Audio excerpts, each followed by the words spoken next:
Today I want to talk about higher education in America generally, and the reason why this topic kind of hits close to home is that I'm reaching that point in time as a parent where some of my kids are starting to look at colleges, and I'm having to go out with them and do college campus tours, or at least help them with some of the research as they look towards their higher education. My kids tend to be math and science focused with aspirations to go into some sort of field in that area. So it's one of those things where you're having to go out and actually get into it. And listen, I went to college too, and this experience recently that I'm going through right now, and I know other parents that I've been talking to about this issue are going through right now, is really, it strikes close to home when you see just what a disaster I think that higher education is in general in America today, and how I don't think it's getting any better, at least not for the short term. And when I say that, I mean, imagine if you're going around, you really have to look hard to try to find a school that's actually going to probably work for your kids. And there's a number of different factors that you have to look at there. But it isn't easy to find a place that your kids, you'll feel like that they can actually go there and do well or prosper in that kind of environment. And it's the more you visit, the kind of worse you feel about it. And it really does feel like you're looking across this wasteland, and there's not a lot of green spaces or anything that you can find that's actually going to become a place that you'd actually want your kids to go to, or that they would want to go to when they actually go out and pay a visit to it. Now, I am clearly not the only person who's feeling that way right now. There's been a massive collapse in enrollment in higher education. You can see it pretty much everywhere you go around the country, and macroly just across the nation, there's thousands of colleges, thousands of four-year colleges, and there's a huge collapse in college admissions enrollment. And there's no way to deny that. You can look to a bunch of articles. I'll link to some of those down below if you doubt me, but it isn't looking good. There's a substantial reduction in the number of students that want to go to higher education. So when it comes to the future of many of these four-year colleges, I think it's bleak, and I think many of them are going to go out of business. I don't think that's anything that's inevitable about them existing forever. Even before 2019, you had about 20 four-year colleges in America that had gone bankrupt and folded just in the previous few years. I don't know what the numbers are today, but it's going to be more since the pandemic has ended. It's just not going to get any better, and I think we're going to see a lot of these colleges go under. Now, the big reason that most people would recognize and know is that colleges cost a lot. College is substantially more expensive, and it's absurdly more expensive than it should be. It shouldn't cost as much as it does. Even the state-subsidized schools are still quite expensive. And this cost, of course, is created a lot by just the bloated administrative part of colleges. Even when I was going to college back in the early 90s, I remember doing a study on my campus where we showed that the student enrollment was going up, 1% a year, the number of professors was going up 1% a year, but the administration of these colleges was going up 300%. So it was just ridiculous, the absurd, or about 10% a year, but it was going up just this massive amount. And it was substantially more than the college enrollment or the actual professors, people that are actually teaching students. And so money alone is one thing that's going to keep, of course, a lot of people looking at this saying, why would I want to go into student debt or have my parents take out ridiculous loans for something that's probably not providing me that kind of value? This is a serious thing that many people are realizing, because they can get jobs in the private sector and in many other places right now that actually pay really well and do well. And if you're a hard-charging, highly motivated person, you can get in and demonstrate your skills in many of these types of jobs and start moving up the advancement path in business pretty well. There's also a lot of types of jobs like electricians and plumbers and others that do pay pretty well, and in fact, in many cases, pay better than any degree or any job you're going to get if you come out with your gender studies degree, which I just don't think is going to advance your future employment prospects too far outside of maybe another institution.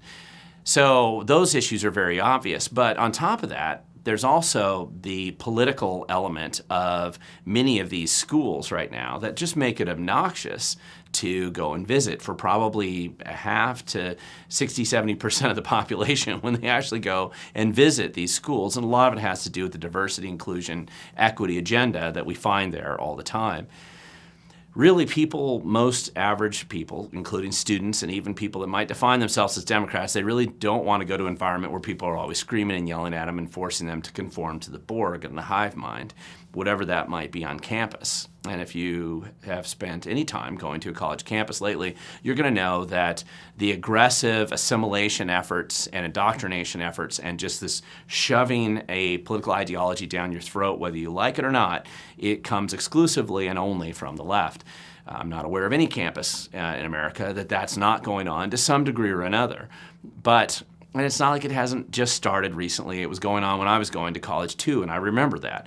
But I think that it's reached a level where even some of the community colleges are so obnoxious when you go there that it makes you just, if you're at all rational, you have the ability to think for yourself, you believe math is real, things like that, it's just going to make you not want to attend that school. And of course, because that's the environment that they've created in these campuses, the professors, with rare exceptions, are oftentimes clownish leftist caricatures of what you would imagine somebody would be if they're actually trying to teach your kids anything that's tangible or real. Nobody really wants to have their kids, I would say very few people anyway, want to send their kids to a school that's not going to really be doing a good job teaching them anything significant, and they're paying a huge amount of money for it, and they're being taught by clowns. That's not really an aspiring goal that most parents would have when they go to the campus, and frankly, most students don't want that either. It's funny to occasionally see that clownish and weird and eccentric professor on campus. It's not so fun when every single one of them's that way and they're crazy. So this is the kind of thing that I think is going to drive, if anything, is going to drive this whole student enrollment process down even worse and lower. And this whole attempt on college campuses, I mean, I wouldn't call it progress. They're saying they're progressive, but taking away free speech and eliminating the ability of anybody to have even an independent thought of any kind on campus is hardly going to be the aspiring goal that somebody would have to go to that school. It's not about higher learning anymore.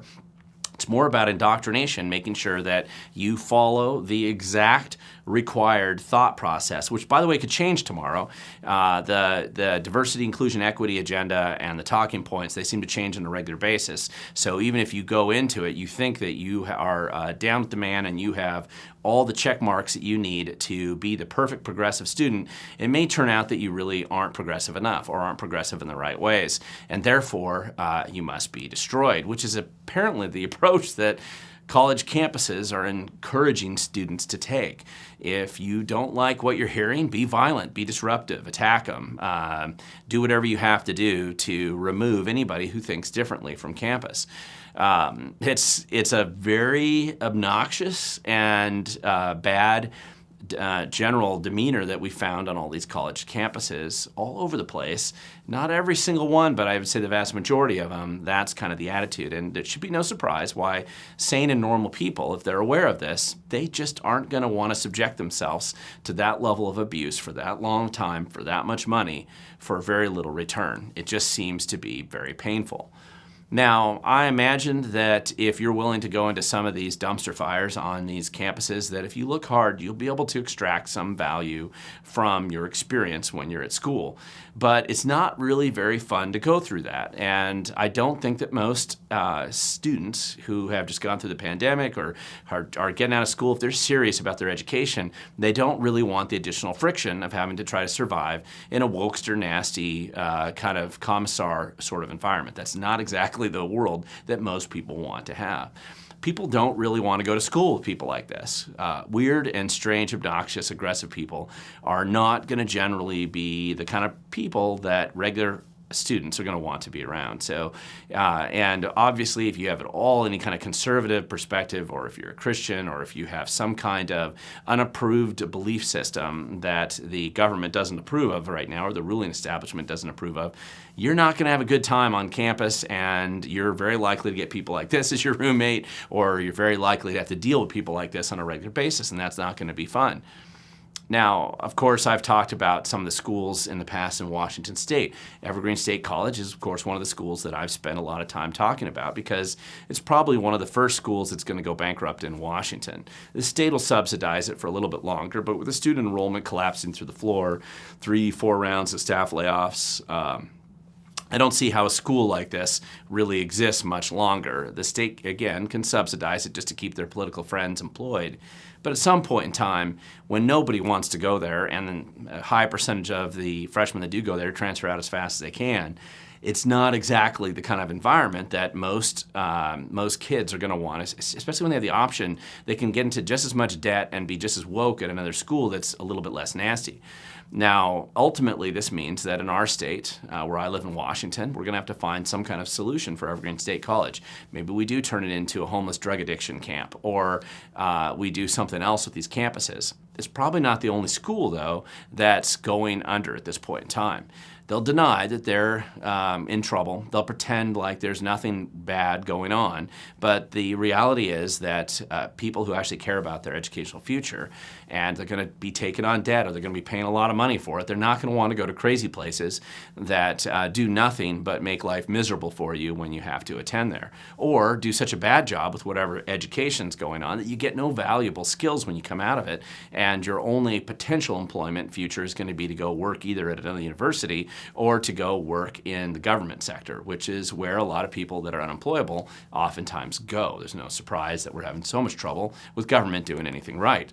But again, it really does all come down to this crazy political indoctrination sort of effort, the diversity, inclusion, equity world that we see dominating a lot of these campuses today. And I see this when I go out, my poor kids, when I'm taking them around looking at college campuses, it becomes very obvious why they decide to reject some of these schools when they spend a little bit of time looking around there. Now, there's a number of things that we can do when we look at this. It's easy to give up and say that I don't want my kids to go to college. And in some cases, I think that's going to be appropriate. I don't think college is for everyone.